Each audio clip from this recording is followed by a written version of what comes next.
Wrong date, wrong time.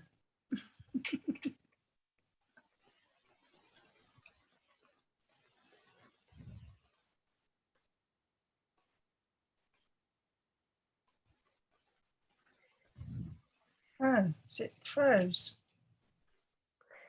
Okay, so we are now live on YouTube. So over to you, Councillor Young, to start the consultative meeting. Thank you. Thank you. Good afternoon and welcome to the Exmouth Beach Management Meeting on the 26th of the 10th, 2021. I'm your portfolio holder for Coast, Country and Environment, Councillor Jeff Young. All participants here today are taking part remotely and the meeting is being live streamed, so please bear this in mind throughout, and may I remind you to be careful with your language. May I also remind members that the Code of Conduct applies throughout this meeting. We also reserve the right to remove and disconnect any participant who is disrupting the meeting by whatever means. Please turn any microphone, turn any telephones devices off or to silent. In the event of a break in the internet connection or power cut, please bear with us as we try to reconnect. After 15 minutes, if we are not able to reconnect, we will consider the meeting adjourned and reconvene at a later date.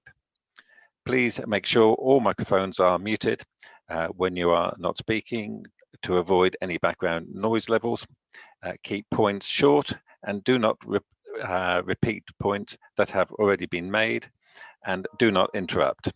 If you wish to comment, please raise your electronic hand and wait to be called.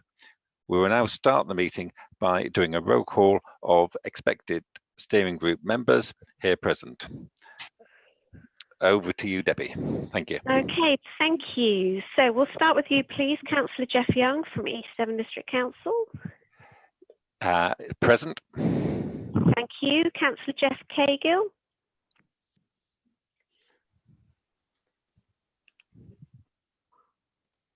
Sorry, Debbie, it's Fred Kagan. Thank you. Councillor Bruce Desarum, please. Present. Thank you, Debbie. Thank you. Councillor Nick Hookway, please. Present. Thank you, Debbie. Thank you. Councillor Ollie Davey, please. Present. Thank you. Thank you. Councillor Eileen Ragg. Present. Thank you. Councillor Maddie Chapman. Present, Debbie. Thank you. I don't see Councillor Brenda Taylor or Chris Wright. So we'll move on to from Exmouth Town Council, Pauline Stotts, please. You could just unmute and say you're present for me. Sorry, present, Debbie. Thanks. Thank you, Pauline. Tim Dumper, please. Yes, present, Debbie. Great, thank you, Tim. Moving on then to, from the Environment Agency, do we have Harriet Googe, please?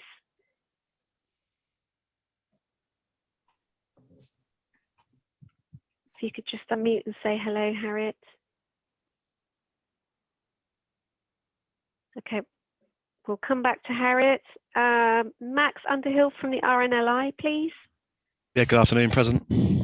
Great, thank you, Max. And in terms of our officers, Tom Buxton Smith. Yeah, present. Thank you, John Golding. Yeah, I'm here, Debbie. Thank you, John, and Giles Salter. Good afternoon, I'm here. Thank you very much. So, Jeff, let me tell you who we've had apologies from. Councillor Tony Woodward from East Devon District Council is unable to join us. Chetna Jones, the Deputy Clerk from Exmouth Town Council, sends her apologies. Martin Davies from the EA is unable to make it today, as is Nigel Snowshaw from the Exmouth Beach Rescue Club. Back to you, thank you.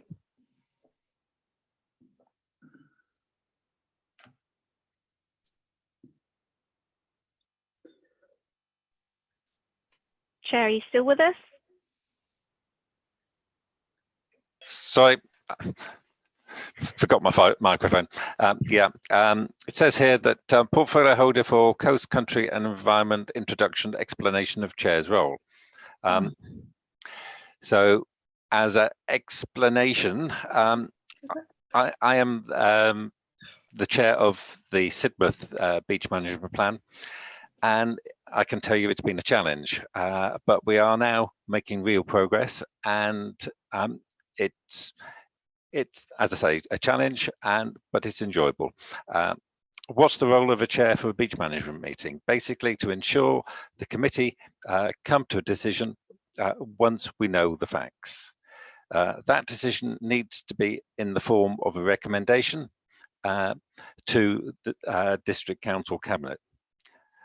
Therefore, that recommendation needs to be acceptable for the Cabinet to approve. So there's no point in approving something that is millions of pounds worth when we haven't got millions of pounds.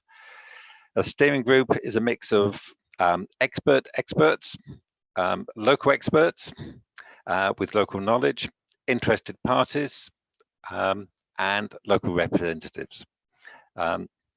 In the case of Exmouth, the main issue is we have a problem with sand levels disappearing. There is a danger that the seafront wall may be undercut if the beach levels go further. We need to find out why and how the sand is disappearing. I say disappearing, I think it's going around the corner, but never mind. How can we get it back, and where do we get it back from? How can we stop it from going away again? And the most important question is, where do we get the money from? As funding is limited on flood defence schemes, are generally calculated on the properties that are protected. And with the present beach management scheme, it's basically from the clock tower up to the point, and there are not that many properties along there. As I say, it's rewarding, and if we get it right, then that's great. There's a lot of reading and there's a lot of learning. And I would just like to make the observation that this committee needs to be needs to have a lot of local input, technical knowledge, with a smattering of councillors. We don't want it to be a councillor-led group. It needs to have a lot of input from local people who can advise us of how the beach has changed and what they want out of this, not only from the councillor's point of view. So that's my explanation.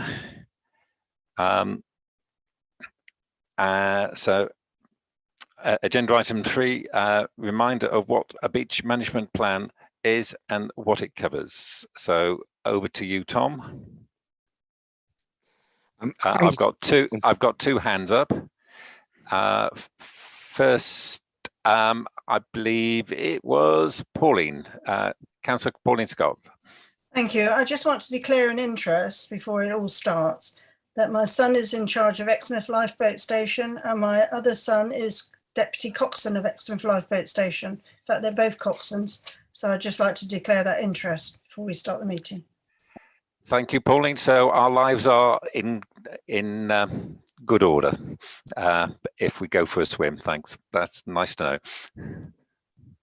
And Councillor Bruce Desarum. Thank you. Yes, Thank Bruce. you.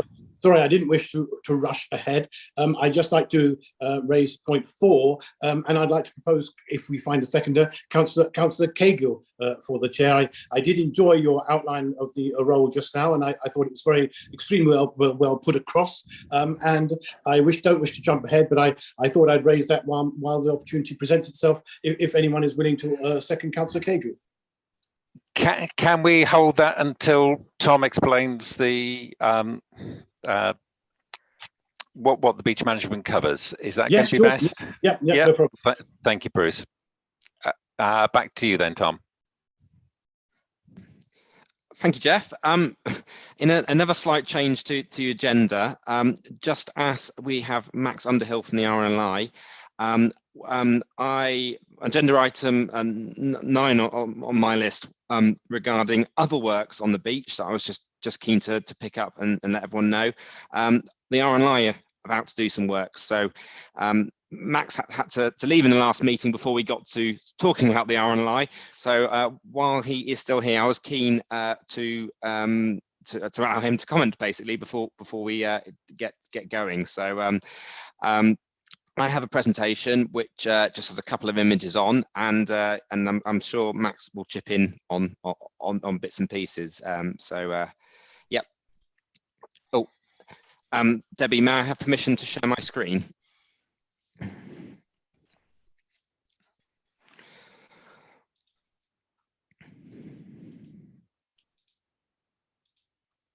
Sorry, still waiting. Here we go.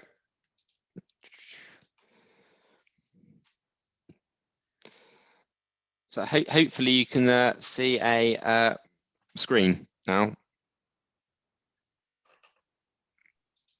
Yeah, we can Clear as a bell, thank you. Yeah, thank you. I'll just load up the actual presentation. So I've just got 2 quick slides. I'll run through them quickly, and if Max wanted to make any comments, please do. So as you're probably aware, the RNLI is seeking to extend, or very much planning to extend, the slipway to allow various crafts to access the water. Construction starting very soon, I think either next week or the week after. But essentially there will be some implications on beach use, as is shown with the quick sketch, to allow safe working, some of the beaches are going to have to be excluded from public use. So this means that potentially there's a risk of well, it's not a risk, it's just being able to walk from across the beach at all states of the tide won't be possible. Beach users will have to go back onto the onto the pavement adjacent to the road and get back onto the beach. I will just go to the next slide, which is also, oh, it's gone too far, apologies. Is the if you've been down there recently, there's been some further drop in beach levels, and it's resulted in the concrete splay sort of falling off, as you can see. So the RNLI are seeking to resolve this as well once they're on site with their contractors. So I'll just go back to the previous slide, and if Max wanted to say anything or or any questions. Yeah, well, firstly, good afternoon all. Thank you, Tom, and thanks all for letting me say my piece. I'd just like to say another thank you to Tom and his liaison with the RNLI during this work. So, as many of you are aware, this is a very contentious subject, certainly for the people of Exmouth and certainly for the station crew and personnel. So, I thank you to all those that have supported us in this time. But as you can see on your screens now, the proposal, the red dotted outline, just for clarity, is the extent of our site area. So that's the area to which we'll be closing off to public access to enable our work to proceed safely. And that's been granted by the East Devon Estates team with kind thanks. And to the left of the image, you can see a dark highlighted box with some hatching inside it. That is the area of the extension. So the planning permission and the design allows for a 10-meter extension of the launching ramp. But it's important to note that at least 5 meters of that will be subterranean, so they'll be buried basically. And that's to ensure against any further erosion and sands loss, but also to ensure that that access is maintained safely at all states of tide and all weathers. So just also, again, thanking Tom, we've worked quite closely in getting to this stage while we phased the works to try and mitigate some public access issues. So many of you will be very aware that to the west of our station site, there is some promenade steps, but also now to the east of the station, there is a second set of promenade steps. And the timing of our works after their installation is to try and mitigate some of the impacts felt by the local community in having that beach area cut off. So yeah, many thanks for that teamwork there. If you could kindly skip to the next slide, Tom. So just to reiterate, this is a piece of investigation work we've undertaken relatively recently. We're all very aware of the changing nature of the beach sands there at Exmouth. This wasn't originally part of our existing piece of work, but it is something we don't really want to leave. As you can see in the image there, the displayed concrete, which is basically the overpour of concrete when it was cast, that's now actually snapped off. The reason we're so interested in this is because it can become mobilized during a storm event or in heavy seas, and then we don't want that impacting any beach structures or anything existing.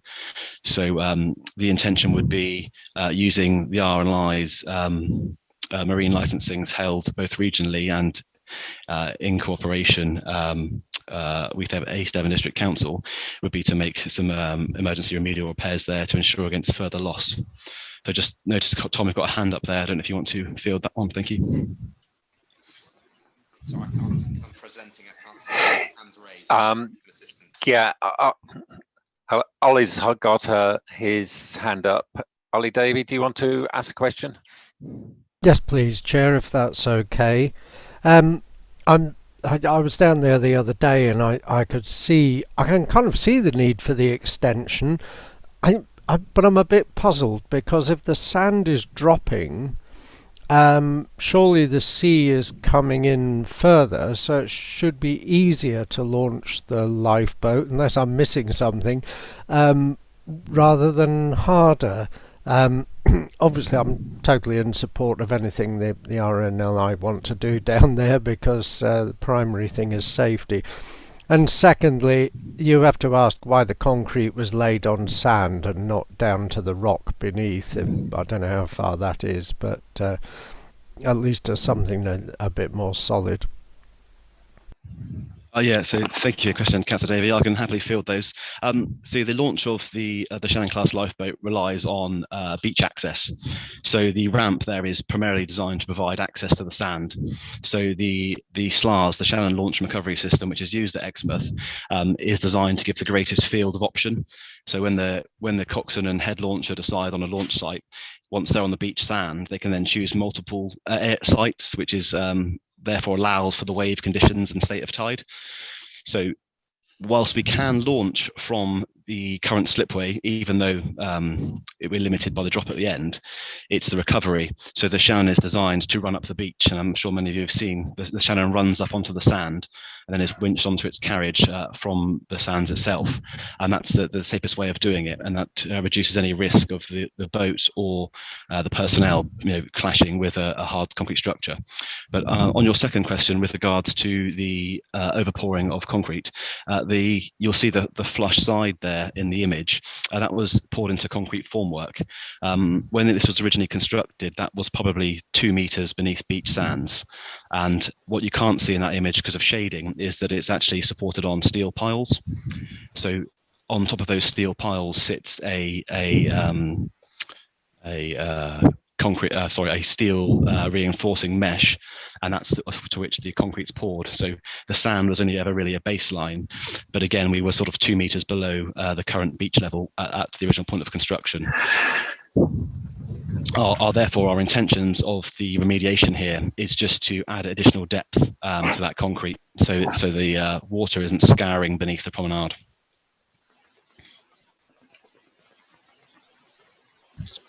Thank you. That answers everything. Yeah, I can see the steel pilings actually just about. So yeah, that's okay. Very comprehensive. Thank you. You're very welcome, and thanks again, Tom. I think over to you. Cool. Thank you very much. So yes, going back to the beach management plan. So I guess before we get into this, obviously you've seen the agenda, and it's unfortunately a bit of a repeat of our last briefing. So as you know, because of the COVID rules of the time, we had to have a briefing where we couldn't formally decide on a chair and agreeing terms of references, etc. So this is a largely cut down version of that presentation, but I have updated it where necessary.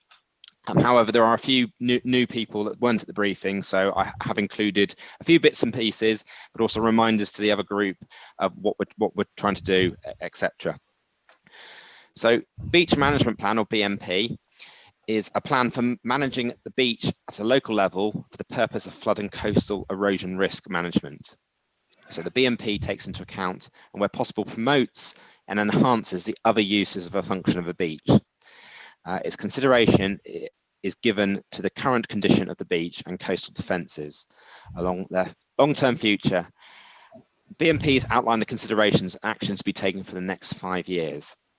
So this is very much a locally led document which sits below the Shoreline management plan on how we manage Exmouth Beach from a physical perspective. So it's not the day-to-day, where the dog walking areas, etc. This is the physical beach and its implications. The next slide, it shows the issues we're currently facing. So this is a relatively recent and short-term indication of where the sand, where we have lost and gained sand. Blue is gain and red is loss. And for those that know Exmouth Beach well, I think you'd probably agree in the last few years, we've definitely seen a big growing at Orcombe Point and a dramatic loss near the RNLI station. So the long-term trends do generally follow this. I've not got that image now, but there is obviously a cycle to everything with the sea, but certainly of late the current loss is very much the RLI, and it's still gaining at Orcombe Point. So I was just going to quickly rattle through the existing BMP because we do have a BMP. So this was completed in 2015. It identified no major changes at the time, but it did suggest by 2020 that the beach would need recycling from healthy areas to a low area. And at the time, it actually suggested it suggested taking sand from the former sand dunes, which were near to the RNLI, and moving it to Orcombe Point. Nature's already done that for us, and some. So it's unfortunate, that's what the current document says.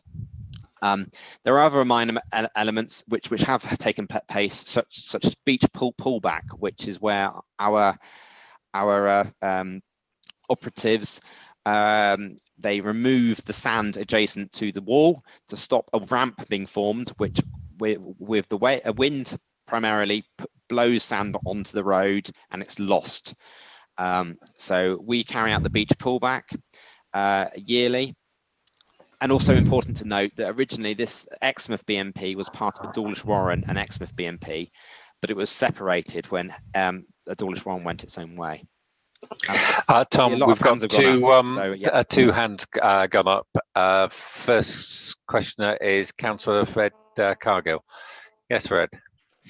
Thank you. It's just, can I correct you? It's Cagill, not Cargill. Cargill. Thank you. And Tom, could I just ask, you referred to the Shoreline Management Plan. Yeah. Whose document is that? Oh, you're testing me now. So that is, I think it's probably best if I get back to you on that question. I can't quite, I know the Environment Agency help run it, but I'm not entirely sure where it sits. So the Shoreline Management Plan, for those that don't know, it is a very high level look at our coast, and it basically is showing it's a description of each sort of section of the coast on how it's managed. And for Exmouth, it is hold the line. So we're not proposing to retreat or either manage retreat or manage realignment. So it is hold the line. For other places which do not have towns on, it is natural processes, etc. Yeah, I'll get back to you. Sorry. Yeah, I'm not trying to catch you out. What I'm trying to understand is who's the author of the Shoreline Management Plan, who looks after it, and is it publicly accessible? Yes. Yes, it is publicly accessible. I know that. I could probably look at it, look up now and tell you who it is. It's on gov.com, so it's an environment agency report. You can find it on gov.com. Just type in Shoreline Management Plan. Okay, no, that's fine. I just not heard the term, so I was just trying to get some information. So thank you very much. Sorry, with that, can you hear me now? Is that right? Hi, Harriet. Yep. Hello. Yes. Okay. Good. Audio's working. I just want to say with the SMPs, they are quite easily available on the Plymouth Coastal Observatory website. They're managed by the SMP groups, so you will have a South Devon and Dorset SMP group that will cover obviously the Exmouth patch, and it's owned by them. The Environment Agency do consult on it, but it isn't owned by the Environment Agency. So I just wanted to clarify that point. Thank you, Harriet, for that. When the meeting's finished, can we have an email with the links on it, please? That'd be helpful for everyone. Yeah, of course. Next hand up is Eileen Ragg. Yeah, there's also a hard copy. There should be one at Blackdown House. There used to be one at the Knoll, because in a sad few moments I read it. I used to go to the meetings, and did that come to a halt, the Shoreline Management Plan? It was all going through the motions, a bit like a local plan, but it seemed to grind to a halt. And I think about 2009, 10, something like that. But what I wanted to ask is, why is sand being deposited at Orkham Point? It's just unrecognisable out there now, what it used to be. And lorry loads of sand have been seen being deposited there. I just wonder why at Orkham Point when we need it in other parts of the beach. Orkham, you've got the groins there, which help build up the sand levels. So I think to explain to the other members of the group, I think you're referring to the physical lorry loads of when it's swept off the road and it's taken to Orkham Point. Yes. I believe it's due to the access that it's significantly easier to get it there than anywhere else. But it's changing the whole nature of the beach. Yes, but I don't believe that it's the sole source of the sand at that point. But the BMP will investigate that. I am trying to look to see if we can take the sand anywhere else, and whether or not that requires some improvements to be made to the access. For example, I believe there's a small slipway just west of the RNLI, but I think that's too small to get the lorry that they use to be able to put it onto the beach at that point. So I always understood, Jeff, that you had to have a license from the Environment Agency to ship sand around.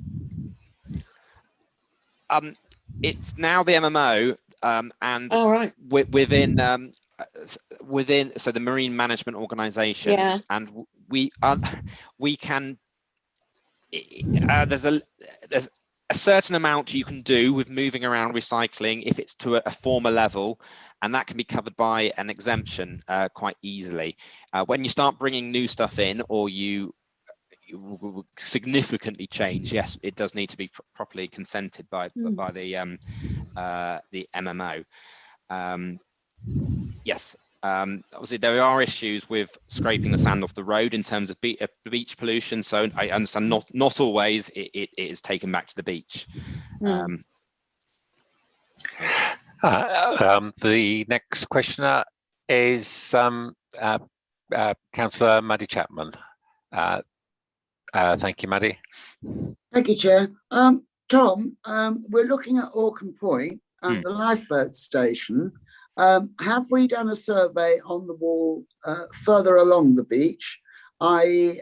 under Harbour View, and obviously Ocean, Hexagon, Pavilion along there? Do we know what's happening when the tide comes in? I know we've spent a lot of money on the flood defences, and I know we did have a slight contretemps with Dawlish, because we were supposed to get £1 million from the money and Dawlish took the 2 million.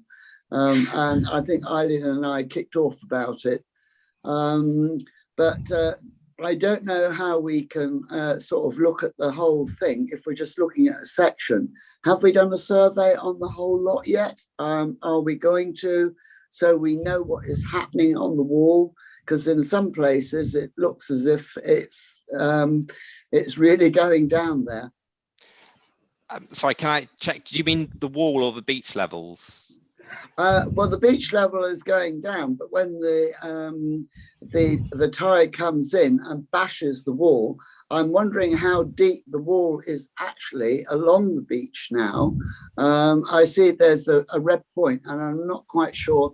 I think it's opposite the pavilions, is it?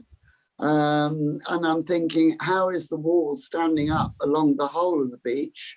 Because if the sand is moving around, obviously the wall is going to be exposed in certain areas, and I don't know the depth of the wall in these areas. Can I just interrupt there, Jeff, please? Yeah. A few years ago, and it wasn't that long ago, there was a survey being done at where Coast Watch House is. You know, the old first aid hut. And I never saw that 4 or 5 years ago, I think. Yeah, I never saw it, Eileen. Did you? I saw them down there surveying it. But I didn't see the report. No.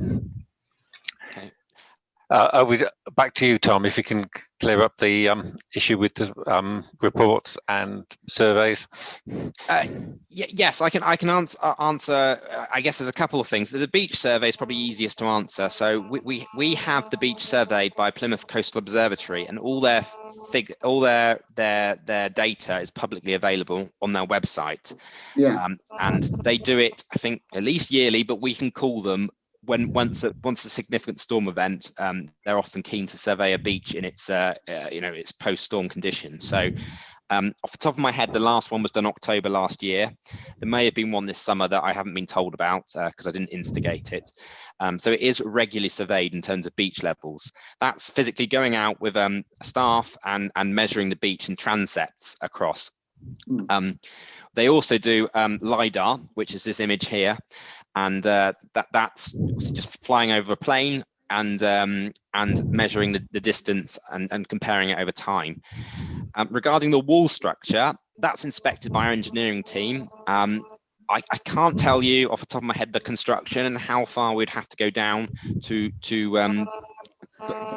we get to the bottom of the wall, essentially. And I don't know if the wall itself is founded on bedrock or they've just gone down quite far with mass concrete.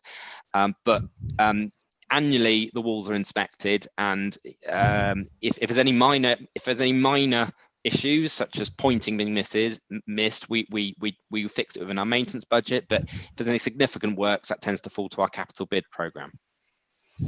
Hopefully I've answered your question. Right, I've got another question, Pauline Stott. Thank you. Just a bit of information for Tom. They have been down there this summer, Tom, and they have surveyed the beach, because we've seen them down there from Plymouth Marine surveying the beach. So it has been done this year. Just thought you'd like to know that. Thank you. Back to you then, Tom. Okay, so I have to skip ahead now. Bear with me. So now I've given a very quick overview of Exmouth. I didn't want to repeat all the same slides showing all the different sand movements over the years, but I think it's fairly obvious to the eye that some area of the beaches are very low and some are very high. So I'm concentrating on the RNLI and area and the and Orcombe Point because the change is most dramatic. But I do appreciate there are changes, all the way up to Mamhead Slipway. And obviously, I think currently they're still covered, but as you know, there's at the bottom of the I think is it Carlton Hill or Colton Hill slipway. There is the drainage works that Devon County Council. They put a soakaway in, and in the last few years, they've always been exposed by the end of the winter.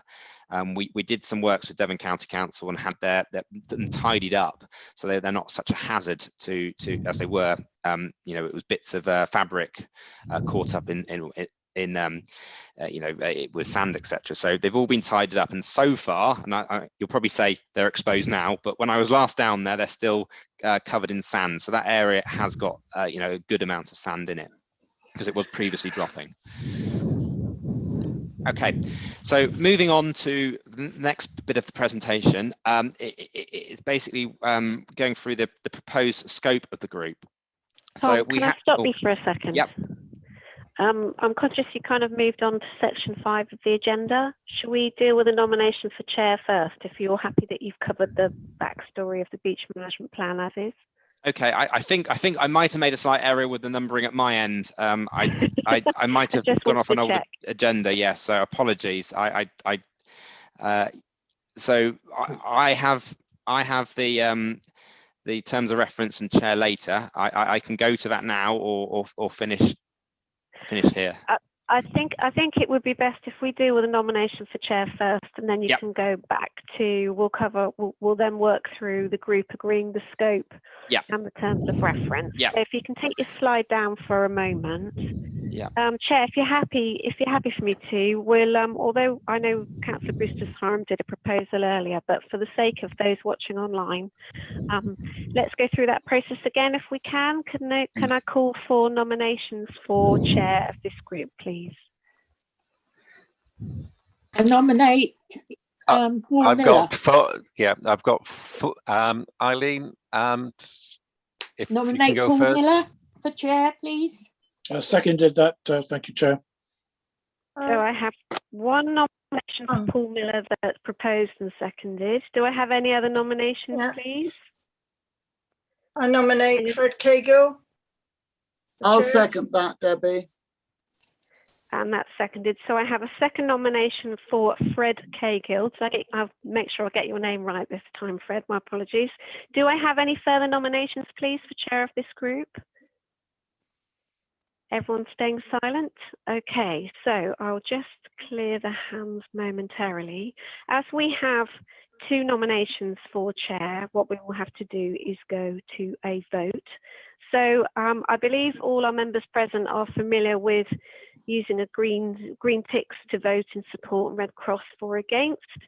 Voting members can include our outside bodies who've joined us if you so wish.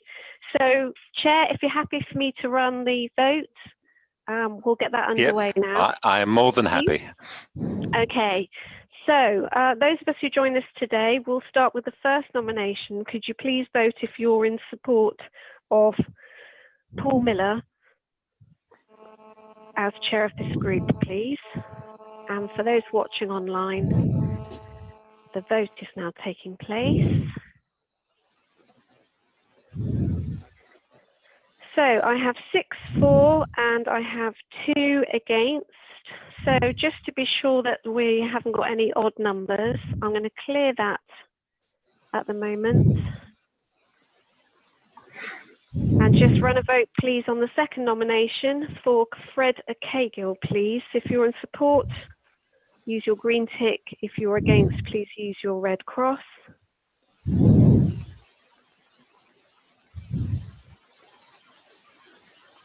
And for the benefit of those watching online, that vote is now coming in. So for Fred Cagill, I have 4 in support and I have 6 against. Therefore, I can announce that Councillor Paul Miller is elected as chair of this group. I'll just clear the feedback. So, Jeff, if I hand back to you to formally hand over the chair, and Councillor Miller, I'll just email you the script. Thank you for that, and congratulations to Paul Miller. I hope it's congratulations. And I can assure you that I'll be working with you on this beach management plan, and be hoping that we can resolve the question of the missing sands as quickly as possible. So over to you, Chair. Thank you very much, Councillor Young. I'm still waiting for the script, which has now literally just come through. Thank you very much, Debbie. Okay. So I think now we are going to move on to agenda item 5, I believe, Debbie, which is the scope and the aims of the project. So I would like to invite Tom Buxton-Smith to present. I would remind members that, if possible, questions to be asked at the end of his presentation, and to put up your virtual hands once during the presentation. The questions will be asked after his presentation. So over to you, Tom. Thank you very much. Sorry, my headphones on my head. There we go. Thank you very much. I was just about to go into it. Let me share my screen again. How do I do that? Right, screen 2. There we go. So hopefully you can see that. As mentioned before, we presented this at the previous briefing. We got a little bit of feedback, so I have adjust it slightly. This is just the not the actual document, but it's reflected in the document. It's the area.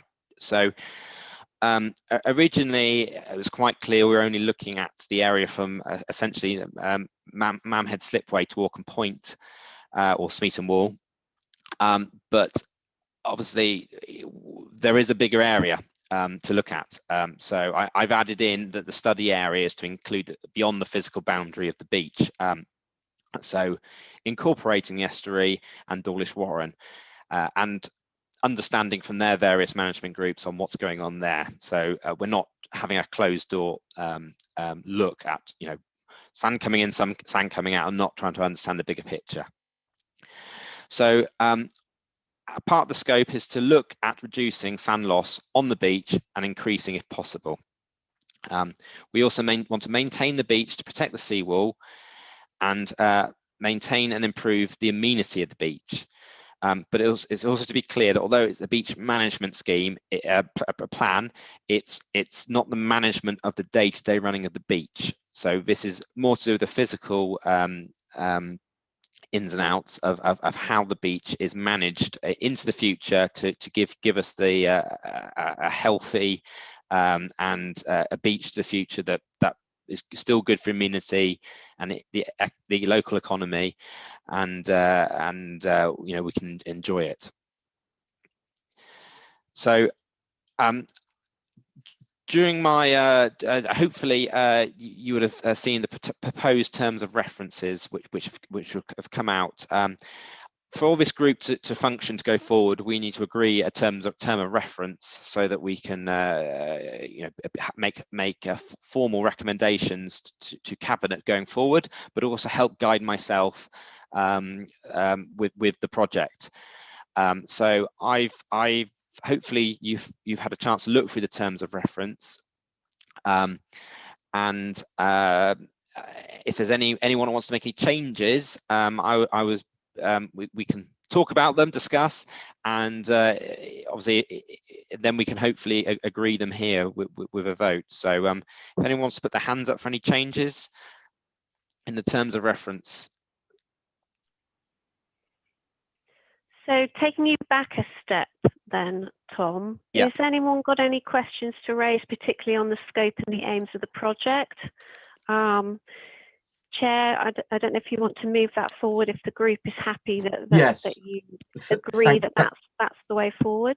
Thank you, Debbie. I do have one hand that's just shot up from Councillor Tim Dumper from Exmouth Town Council. Tim. Thank you, Paul. Yeah, just one point, and I wondered whether the scope should actually recognise the climate and ecological emergency, because I think that's come more to the fore since the Sidmouth terms were agreed. So I think we really ought to recognise that. I have got one thing later, which I won't mention at the moment, a specific on that, and but have it written there would be would concentrate mines, I think. Thank you, Paul. Okay, thank you, Councillor Dump. So is that a proposal then for an amendment there to the terms of reference? I'll call Councillor Nick Hookrey, but I'm conscious that John Golding has just put his hand up. Could I call in John at this point? Thank you, Chair. I just wanted to, I was a bit confused in the terms of or the scope rather, by the reference to physical project in a couple of places. It just didn't help my understanding.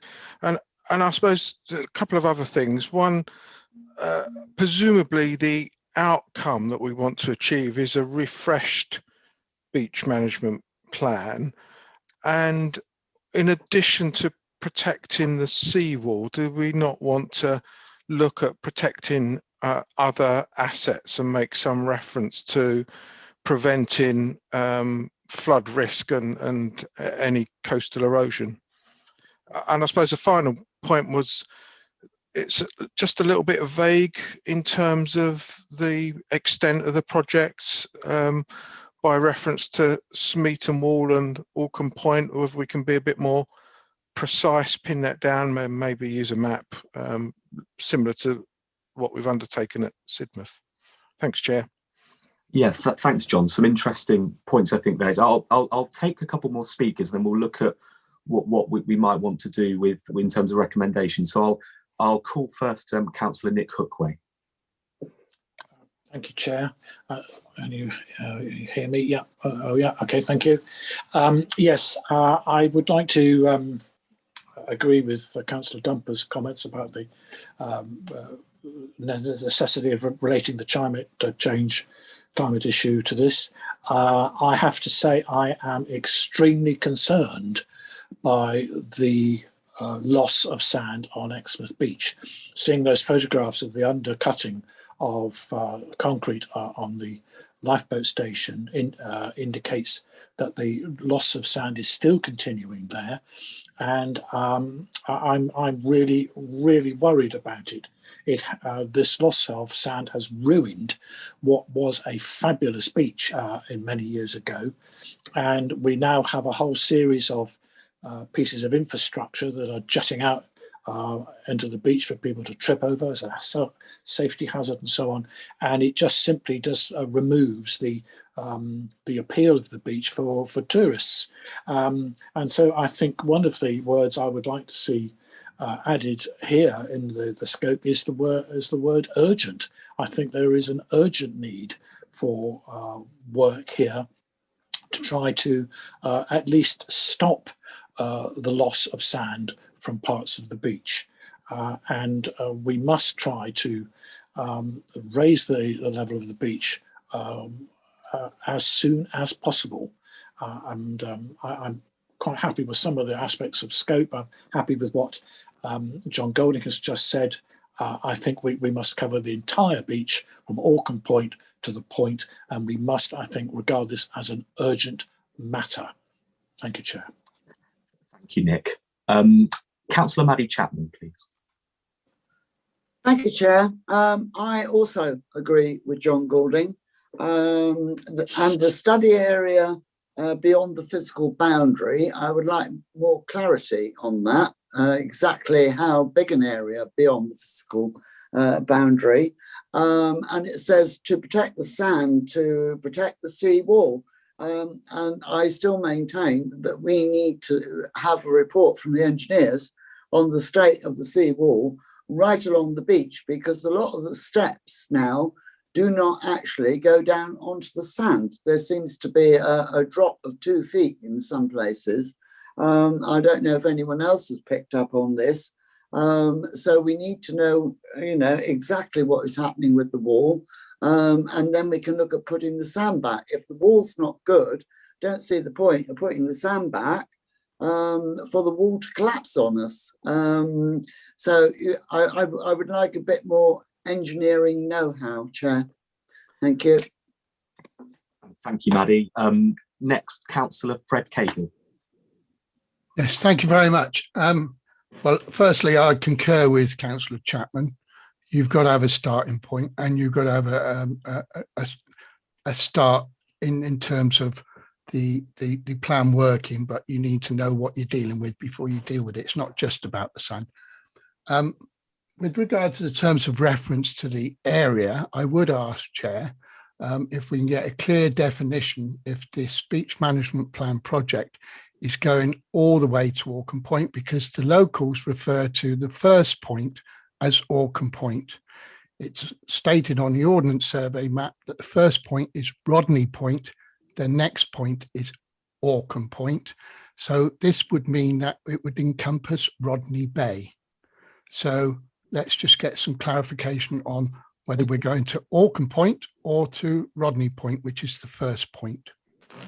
Okay, thanks, Councillor Kagan. I was thinking of bringing in Tom Buxton-Smith at this point to potentially answer your question, Councillor Kagan.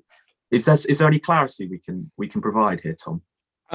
Certainly, yes. Again, as I possibly alluded to, we did have based the terms of reference and scope off of the Sidmouth beach management plan, and because of that, it's a little bit vague around the details because we're moving it to a new place. So we certainly do need a fixed start and stop point.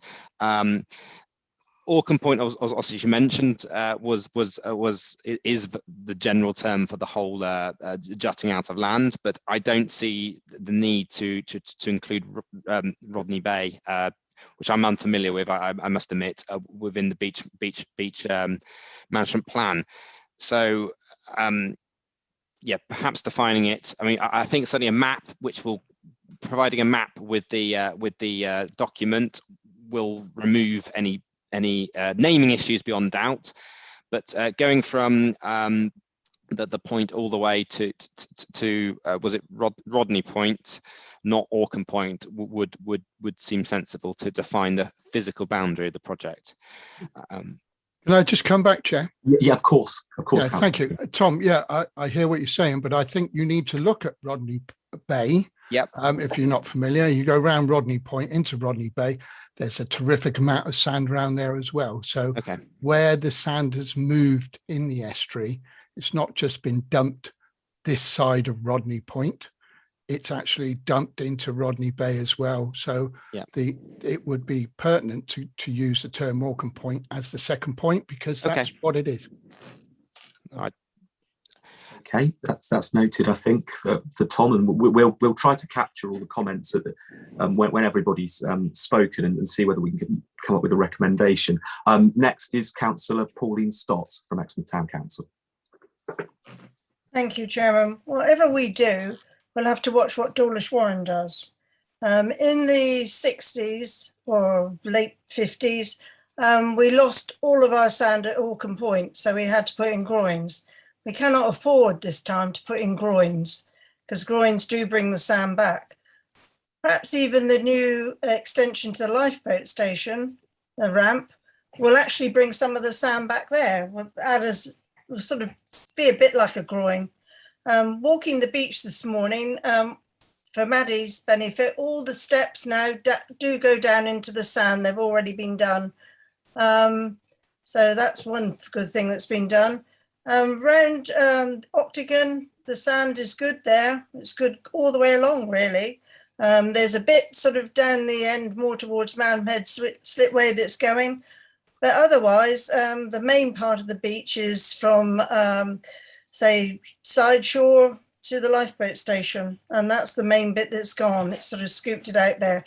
But it's coming back a bit. Depends on the storms we have and the way the wind is blowing, whether it's a southerly or northerly, different winds or different storms we have actually can take the sand or bring it back. And so it'll be very interesting at the end of this winter to see if we have lots of storms, whether it will bring some of the sand back. But we have to watch what Dawlish Warren does, because Dawlish Warren took the sand off of Pole Sands, the opposite side of the seawall, if you like, on the other side of Pole Sands.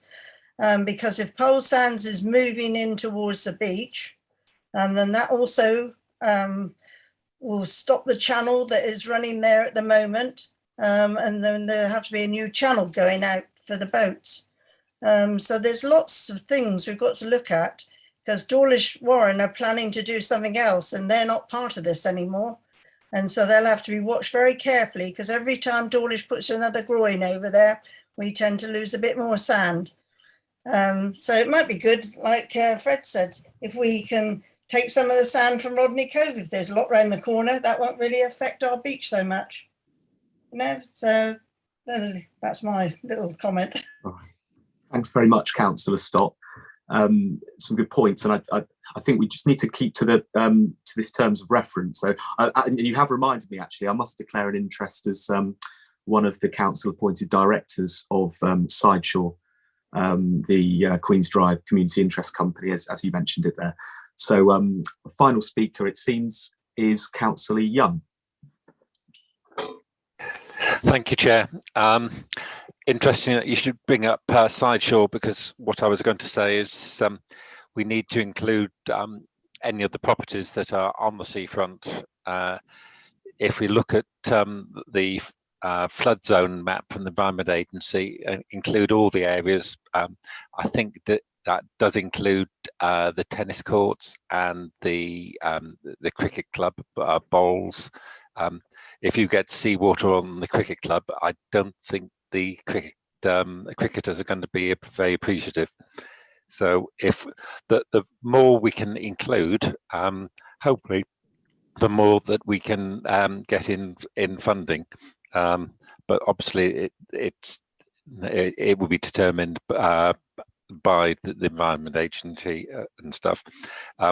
Include now Tim's point about now this basically needs to be done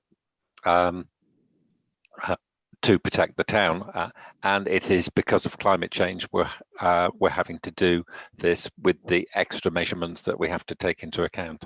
Thank you. Councillor Young, and we now have Councillor Christine Channon, Devon County Councillor. Christine. Thank you. I'm taking up Councillor Scott's point, because there is a scheme on the estuary management partnership for considerable work at Dawlish Warren. I think it might be a good idea if you contacted Steph Harper Chung to for details of that, because as Councillor Scott has said, I think you may find that it could have quite a different effect on you. Thank you, Councillor Channon. That point will be noted.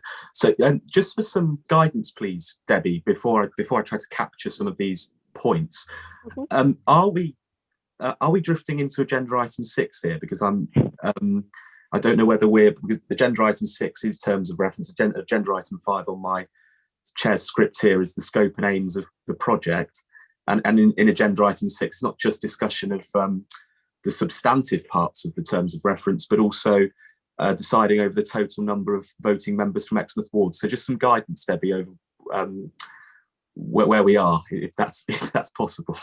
Yes, of course, Chair. So I think what we're looking for at the moment from the group is an agreement around how the BMP aims and scope currently stand. There's already been some discussion on some potential additions to that. So if any members have some proposals for wording, that would be helpful. Tom has already agreed that a map can be included so that it's very clear to what extent this is covering. But it's really to introduce those elements that members have already raised, such as the degree of urgency, such as covering climate change. If members want to propose some wording to that. Of course, there's always, as the group goes forward, there is the possibility of making changes. You don't have to make those changes today if you're not sure about what those should be. But obviously what we don't want are the aims and the scope to drift, because there is obviously a finite point that this has to reach that then Tom will work on to go forward for things like funding, which Councillor Young mentioned. So if we can look to be agreeing the scope either as it stands now, or if members have got some proposals for wording to add to that, and if Tom's happy that falls within what should be in an aim and scope, then we'll go from there, Chair, if that's clear. Thank you, Debbie. I think that is clear. I'm conscious as well that it might be it might be too much to be coming up with very specific wording on this, and that can be something that can be taken away and brought back. But broadly, I'm sensing from the group that we have sort of broad consensus really on the urgency, reference to the climate emergency, John Golding's points on referring to assets, and I think he made one or two other points. So I'm just wondering, members, do we want to propose any form of recommendation here that captures all of that, or any specific points that members would like to be taken away? And I see Councillor Nick Hookway has put his hand up. Nick. Thank you, Chair. Yes, just to add to the scope, thinking about how you've just summed it up, I would add two more points, which are very much to the point.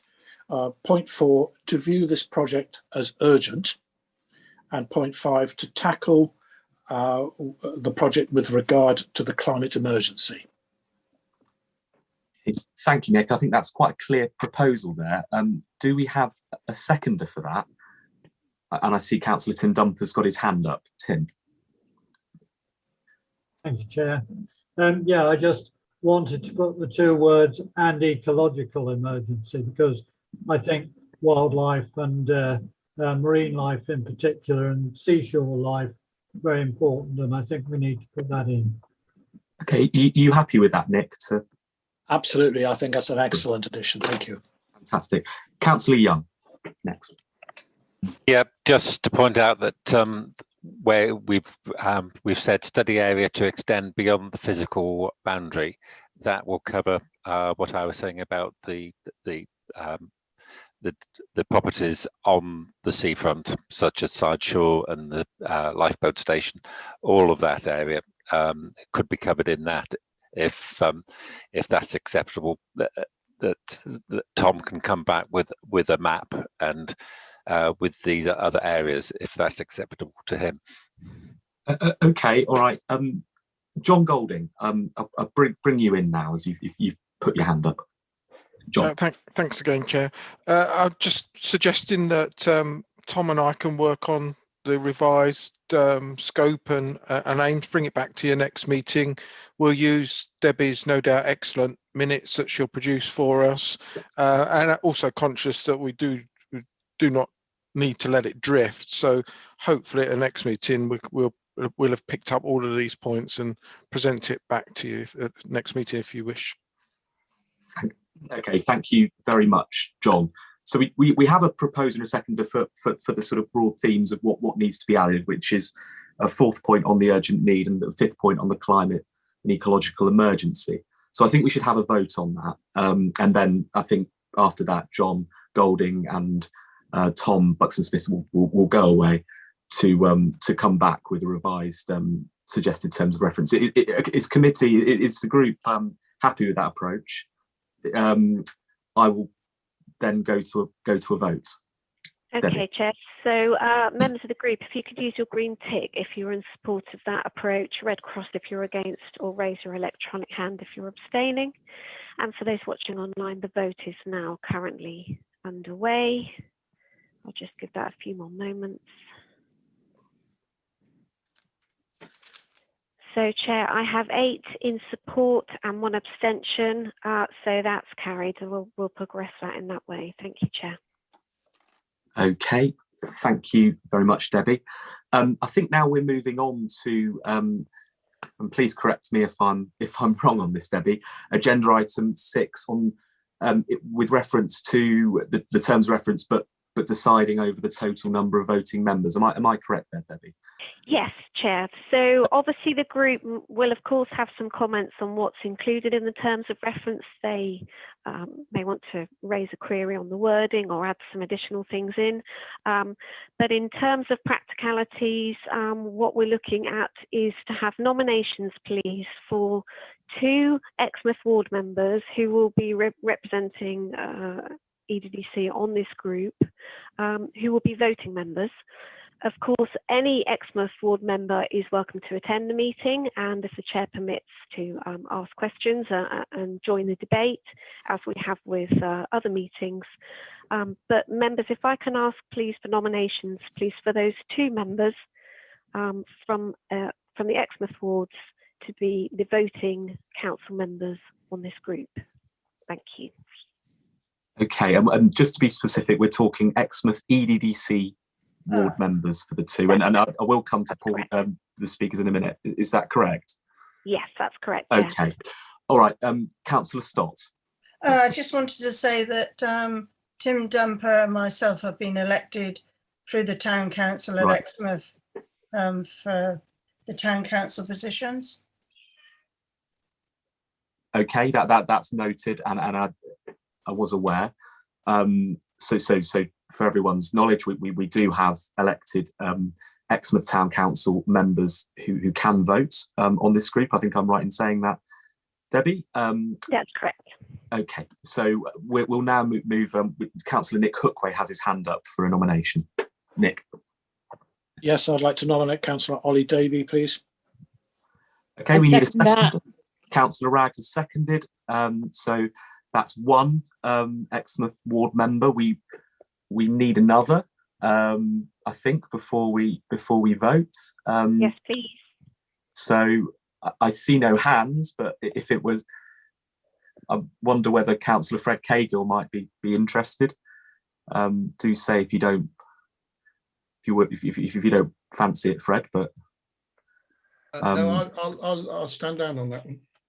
Okay, all right. Councillor Davey has his hand up for a nomination. Well, I was going to return the favour and nominate Councillor Ragg, actually, because she seems to have a good knowledge of the beach. I'll second that. Okay, we have 2 nominations now. We have Councillor Davey and Councillor Ragg for voting EDDC Exmouth ward members of the group. So therefore, can we go to a vote on that, please, Debbie? Yep. Can I just check, only because I heard a small whoop from Councillor Ragg. Are you happy to be nominated, Councillor Ragg? Oh yeah, flattered. Marvellous. Thank you. Just wanted to check what that noise was, whether that was delight or despair. It was a choking noise. Clearly delight. Okay, so if we have no further nominations, please, members of the group, we are looking at nominating Councillors Ollie Davey and Councillor Eileen Ragg, please, as the voting members representing Exmouth ward on this group. Could you please use your green tick if you are in support, red cross if you're against, or raise your electronic hand if you are abstaining. Debbie, are you taking them separately? No, I'm going to take them on block as I have no other nominations. Why would you rather know your individual vote, Eileen? Okay, yeah. I'll take them on block. So, Chair, I have, just giving it a couple more moments. Chair, I have 7 in support and I have 3 abstentions and no votes against. So, Chair, that's carried that Councillors Ollie Davey and Eileen Ragg are the 2 EDDC members representing an Exmouth ward voting members of this group. So, Chair, if you want to move on to if anyone's got any questions to raise just generally on the terms of reference wording as it stands on the agenda, please. Thank you. Okay, thank you very much, Debbie. Congratulations to Eileen and Ollie for joining this group. And so any comments, members, any other comments on the terms of reference, the draft terms of reference we have in front of us? And Councillor Young has his hand up. Jeff. Thank you, Chair. I do note that the Chair should be an EDC member and then 2 EDC members who represent Exmouth ward. So would that make 3? That's making 3, isn't it? With you, Councillor Miller. Yeah. Right. So yeah, I was just doing my math there. So yeah, thank you very much for that. Okay, thank you. I think that's correct, Debbie, as far as I can see. Yeah. So just to clarify, Councillor Young, if that helps, the council agreed that the chair can be a member of the council, so that isn't ward dependent. And then we were looking for 2 Exmouth ward dependent voting members in addition to that, if that clarifies that. Thank you, Chair. Yeah. Excuse me, Chair, can I? I'm just making a point that myself as portfolio holder is not a voting member of the committee, but I'll be quite happy to carry on attending to advise. Your counsel will be very much appreciated. Councillor Cagill, Yeah, thank you, Chair. Yeah, I just wanted to clarify something in the item number 6. Is this for 2 Exmouth ward members or 2 members of an Exmouth ward? Debbie. So, yeah. So if I can clarify, originally council put through all the Exmouth ward members, but the difficulty with that is that potentially the size of this group. So you'll notice on page 5, there's quite an extensive list of representatives that we're looking to add in here. So the point was that to have 2 members, 2 EDDC members who represent an Exmouth ward as voting members, to ensure that the interests of Exmouth are on the group that is effectively obviously relating to Exmouth. So whereas they weren't specific on the chair having to be from Exmouth, it was just a member of the council, and obviously you've gone through the voting process already. It just happens to be perhaps a happy coincidence that you have an Exmouth ward member also as your chair. I hope that clarifies, Councillor Cagill. Yeah, No, I think it does. It's about Councillor Ragg and Councillor Davey being in Exmouth ward specific, and that's what I was just trying to clarify. Yeah, it wasn't too clear because it's Exmouth Town Ward. Exmouth Ward could be from anywhere. Yeah. Exmouth Ward could be any of the Exmouth wards. That's correct. Yeah, that was what council put forward. Yeah. Yeah. Okay, well, Jan, I think that wasn't clear in the document, but there we are. That's noted, Councillor Cagill. I can understand. I do think it's. I mean, I do agree with you. I think it's important that all ward members in Exmouth. I mean, Exmouth is a town, so I think all ward members should be able to contribute and put themselves forward. So it's not a problem. The vote's been made. I just wanted to clarify it. That was all. No, thank you. Thanks. Okay, so we're going to move on. I think that's agenda item 6 over. Agenda item 7, we have the project management proposal, which is page 6 to 7 on the agenda papers. Tom Buxton-Smith to present, and questions at the end again, please, by raising your virtual hand. Tom. Apologies, I'm just going to have to move my screen around because all I can see is the current presentation. Problem. Sorry, it's on the go slow.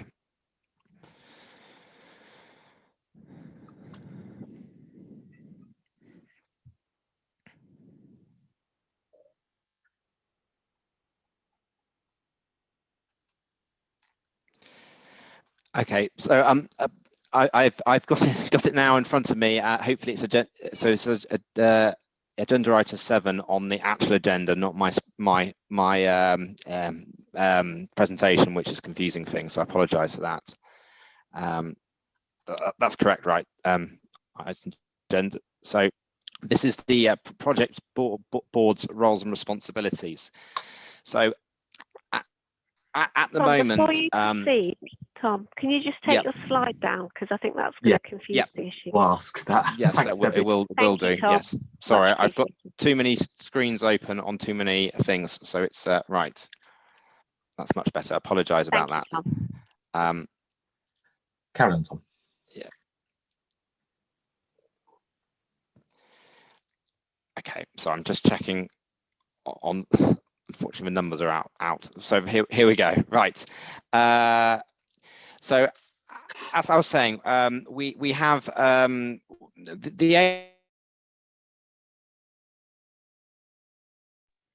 aim is to use the steering group as a sounding board and for advice and to talk about and thrash ideas through going forward. However, the role is an advisory role, essentially the responsibilities are limited going forward. So as we have at Sidmouth, we have a project board which sits above the steering group. And the idea is that should there be some critical decisions that need to be made, we're able to convene the project board quickly and make a decision, and then to go to council, to cabinet. So it sits between the steering group and cabinet. Obviously, at the moment, I don't foresee a need to have a project board operational, in terms of there's no impeding decisions. There's nothing with huge risks attached to it at the moment. But it'd be good to get the basis down. So as per agenda item 7, this is the basis of the again the Sidmouth project board, and I was hoping to use it as a basis for our project board. So I was asking the steering group, are they generally happy with this approach? And if we're happy for this kind of project board to be indeed set up. I am keen as well that it's not going to be decisions behind closed doors. It is to help with the managing the risks and for quick decisions. But we are it needs to be open and transparent. Minutes will be taken, and obviously advice goes up to cabinet, but also feedback to the steering group. Okay, thank you very much, Tom. I'll come to Councillor Ollie Davey, who has his hand up first. Ollie. Thank you, Chair. Yeah, well, I think you kind of partially answered that, Tom. It was just to ask you to clarify the relationship between the project board and this group. I can see you've obviously got to have a kind of board who's responsible for actually carrying things out. We're a good talking shop, but you've got to have somebody who's actually going to carry out the work. And just a tiny change on 2.7. Principal, this is a common error, should be Principal AL. Apologies, I frequently make that mistake. So. Yeah, but so does everybody, and I think autocorrect doesn't help. But yeah, I mean, that all looks quite sensible, but I wonder if you could just say a little bit more about the actual relationship between the two groups. Thank you, Councillor Davey. Tom, please. Yes, so we actually haven't used it yet at Sidmouth, the sort of once since I've been at East Devon. So my experience of it actually working in principle is limited, I have to admit.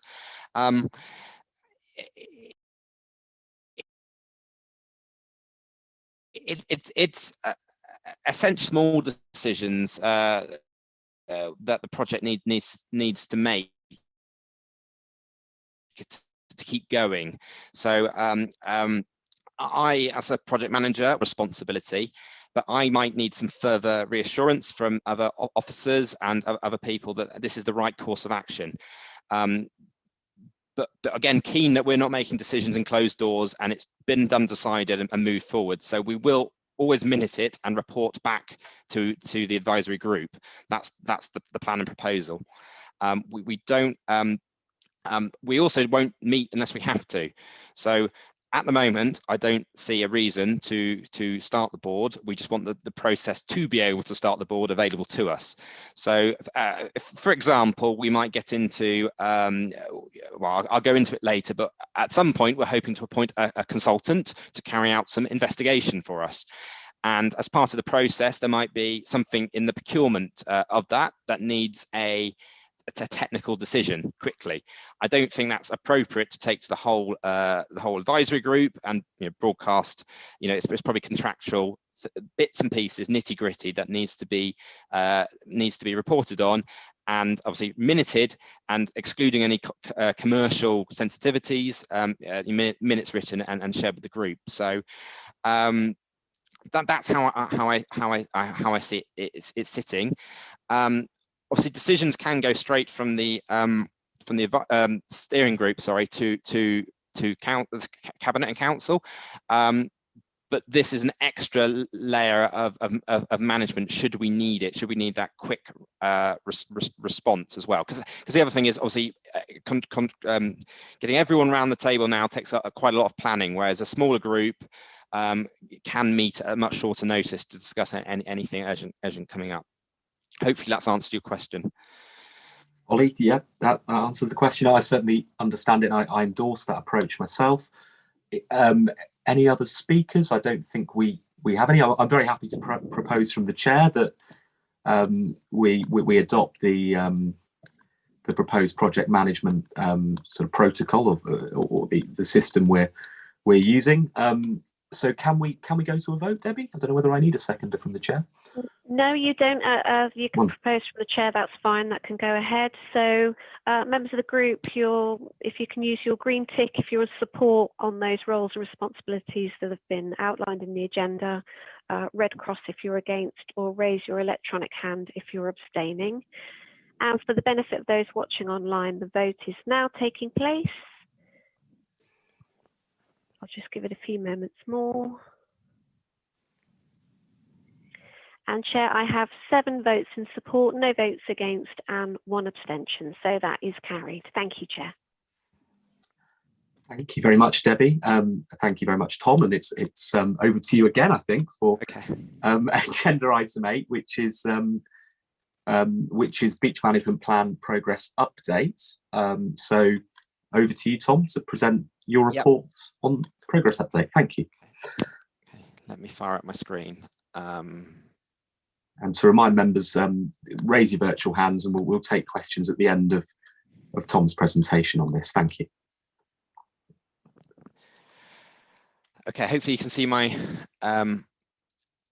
screen. So the BMP progress, we're in a slight difficult position because obviously the briefing we had in July was just a briefing that sort of limited what we could and couldn't do without terms of reference, etc.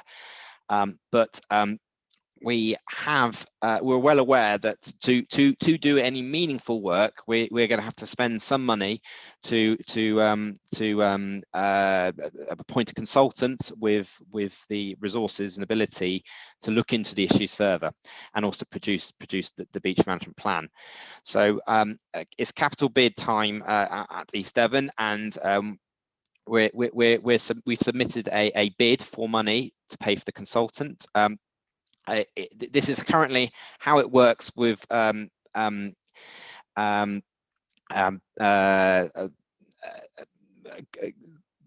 and coastal schemes. So it's slightly frustrating, but it's how it is, that the local authority has to put money up first to do the study before central government money could be used to deliver the scheme. So we've got to go through that process, and we've put the bid in. So hopefully that will be successful and enable us to procure and tender and award a consultant going forward. Again, the slight issue with that is actually the scope of the works, the actual physical scope document, not the general scope of the project. We need to decide on that. So it's going to be and it will decide the scale of it. So again, without discussing this group, and perhaps it will be the next time we meet, it will be for discussion, is what things we need in the actual scope, much more on a level, or perhaps a subgroup is more appropriate. It's again just to understand how far do we take this. Obviously, if we're all encompassing, it could take years to complete and be very expensive, or we could target things. So at the moment, everything's up in the air. Obviously, we have our general scope, which is very helpful and will help me draft an initial sort of more in-depth scope to give to tender, but we still need that additional help. So we've also got help from the Environment Agency. So one of their bought-in services, as they call it, doesn't sound very good, but it's essentially a consultant embedded within the Environment Agency, is offering a lot of help and input into this behind the scenes from technical perspective. So they formerly worked for, well, they still work for a consultant, but they work with another consultant developing BMPs around the country. We're also accepting invitations into Dawlish Warren marine management plan, I believe, so that I can be kept up to date with the developments on at Dawlish Warren. So we're keeping a much bigger watch on what's going on around us. That's the process to date. Now we've got the group being able to meet and with terms of reference hopefully agreed in full by next meeting, we should be able to push things much quickly forward, pending hopefully a good decision on the funding the consultant to deliver the work. So that's the end of this section. If there's any questions before I move on to the next one. I see no hands, so please carry on, Tom. Thank you. So again, apologise if it doesn't quite tally with the agenda. I can't look at both things at once on my screen. So I wanted to give you a general update on works to the beach. So we're not, I appreciate this is a BMP meeting, but as part of that, we are looking at other things going on at the beach. I moved the RNLI items to the start of the meeting to make sure Max was able to speak. So they were originally in here. So this is a bit of a short section. So those that are aware, we've got the Littleham Brook outfall, which is that lovely pipe running across the beach under the ramp of the slipway of the RNLI. Again, we've been investigating and looking into it, and unfortunately, it does belong to East Devon District Council, and so therefore we are keen to get it repaired before it deteriorates further.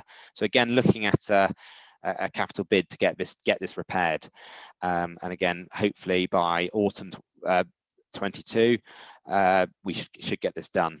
Keen to avoid the summer holidays again, similar to the lifeboat station, but clearly we need to factor our works around theirs. On the other hand, some work that has been completed, and Max mentioned this earlier, is the foxhole steps have been replaced. So these were formerly timber steps onto the beach, circled there, I believe. I've not got a photo of them complete, but we've now replaced them with concrete steps, which go down significantly below the beach level to allow access and egress off the beach at this point. So that's been completed. And again, as I think was mentioned earlier in the meeting, we have also completed minor works to other steps which were missing their bottom steps. So typically the walls do go much further down than the steps, and the steps are added at a later date. And they just went down as far as the beach. They thought the beach would go, and were pretty much just a retrofit onto the wall. So obviously, clearly, as the beach has dropped, those steps have a significant drop. So in some places, we've added them on to maintain access. So that's the end of my sort of current of beachworks update. We have got another project going on, I should mention, regarding the groin marker replacement towards the Orkham Point end. Unfortunately, my senior engineer is away at the moment, so I've been unable to get an update from him on the progress of that. But that's largely replacing the markers that stand on the end to make sure they're safe and serviceable into the future. So if there's any questions on this section, if not, I'll move on to the general question and answer section. Okay, well, thank you, Tom. That was an excellent presentation. I really learned a lot there. Now, I don't see any hands, so I think we are. We do have Councillor Ollie Davey coming up, but I think the agenda item 8 and 9 were to note. So I think we don't need any recommendations there. So I do propose we move straight on to agenda item 10 and question and answers. And I do see that Councillor Ollie Davey has his hand up. So Ollie. Thanks, Tom. It was just to ask about the repairs to the Little and Mountful pipe. Is it going to go further down? Is it? I mean, will the repairs, or at least cover it in concrete or something? What exactly is planned there? So we've engaged with a marine consultant, a marine contractor, in fact, who's given us some basically his suggestions of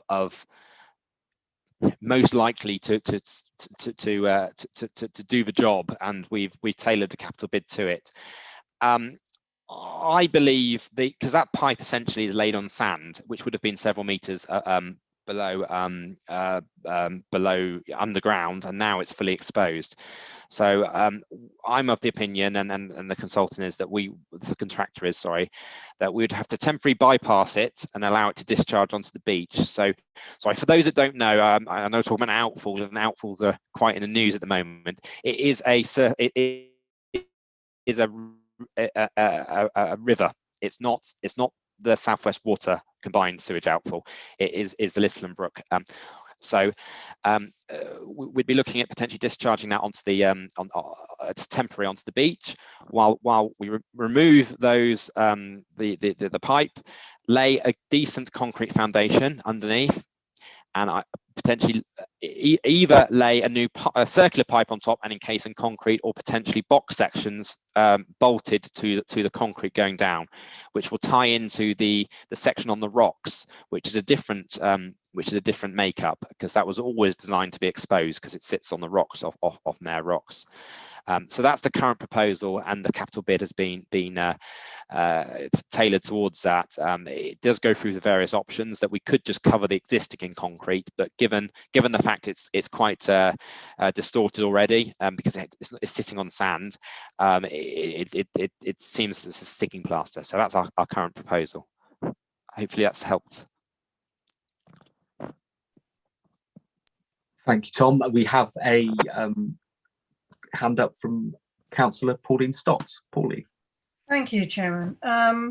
Just what Tom was saying. So does that mean then that the pipe will go underneath the lifeboat ramp? Because at the moment it goes underneath the lifeboat ramp. And if you're putting any other concrete out there, you have to remember that a lifeboat will actually launch from there, or, you know, the carriage will go down there. Just a thought, you know, I'd hate a big piece of concrete to go there and the carriage and the tractor having to go over it. Just a thought. Thank you. Yes, the pipe currently goes underneath the ramp, and the ramp is supported on piles either side of it. So the lifeboat was built, the station was built after the pipe was installed. So that's currently straddles the pipe. We've got to connect. We've got to go under the ramp, because the outfall out to sea is on the rocks. So we have to connect A and B, and it does involve going under the lifeboat station slipway. But obviously, clearly, we need to work around it and not damage the slipway, and you know, make sure that their structure does not interfere with ours as well. So. Okay. Max got his hand up. Yes, I can see Max Underhill from the RNLI has his hand up. Max, please. Hi there. Yeah, just to reiterate, when the station was built, the existing ramp was subject to a build-over notice, so there's a minimum of 1 metre clear of the outfall, and that would allow the works, as Tom described, to take place without any interruption to ourselves. So, just for clarity, thank you. Thank you. Much appreciated clarity, I think, and from what I can see, I can't see any further hands. So I think that brings that brief question and answer session to an end, and it also brings our meeting to an end. I would like to thank everyone, particularly Tom Buxton Smith, project manager, for his presentations today, all members in this who've taken part in this meeting, and any members of the public watching online for taking part. However, can I just remind all those present that the supporting officer will confirm when the meeting is no longer being recorded or going live, and until then your comments will be live to the public. Thank you all very much. Thank you, and see you all next time.